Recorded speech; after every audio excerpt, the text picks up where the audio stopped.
While Travis Scott is facing the repercussions of the deadly Astroworld Festival tragedy, many have begun recalling his history of encouraging rage-like behavior.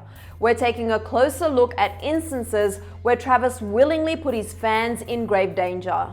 Now more than ever, last weekend's events that took place in Houston have brought on even more awareness of the dangers that lie in promoting reckless and rage-like behavior during concerts. As many fans know, Travis Scott's live shows are notorious for containing high-octane energy, as he notably encourages his audience to let loose and, in his words, rage. In an interview published by GQ back in 2015 on How to Rage, Travis revealed that he wanted his shows to feel like high-energy wrestling matches, as he typically encourages the crowd to match his energy level on stage in the form of jumping, dancing, and even forming dangerous mosh pits in the front section. Travis also admitted that he wants his fans to do them, and in another interview with GQ published 2 years later in 2017, he was quoted saying, "Sometimes the kids are just so into it that it just comes out of them," and added, "I always am just surprised by the things that happen at the shows." With that said, some of his loyal fans were not at all surprised by the 8 deaths and hundreds of injuries that resulted from his Astroworld, especially given Travis's past behavior.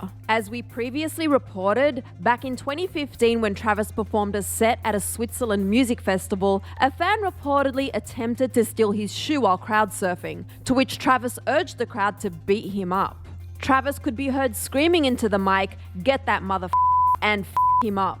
A month later, during Lollapalooza, Travis encouraged his crowd to bum rush the stage while chanting, "We want rage," and telling his audience, "Let's go, come over, I want chaos." He only performed 3 songs before the cops shut down his set. Travis fled the scene and was later taken into custody and charged with disorderly conduct. 2 years later, during a 2017 show at Terminal 5 in New York City, one fan named Kyle Green became paralyzed and is now permanently in a wheelchair after falling from a 3-story balcony during Travis's performance. Upon falling, Travis essentially bribed Kyle by offering up one of his rings he was wearing on his finger. "Hey, pick him up, pick his up, give him this ring. I gotta put this ring on him." After cracking multiple vertebrae when being forced over the edge due to the reckless crowd, many others voluntarily jumped, as a since-deleted video captured Travis telling the crowd, "Don't be scared, they'll catch you." And later that year, during a show in Rogers, Arkansas, Travis had encouraged fans to rush past security to get to the stage after yet another slew of injuries. Travis's 2019 Netflix documentary Look Mum, I Can Fly even featured one fan gushing into the camera following the aftermath of the Arkansas performance, leaning on crutches saying, I survived,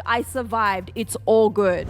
The aftermath of this show resulted in 3 misdemeanor charges on Travis for inciting a riot, disorderly conduct, and endangering the welfare of a minor, in which he pleaded guilty to disorderly conduct and had to pay over $6,000 to 2 people who were injured at the show.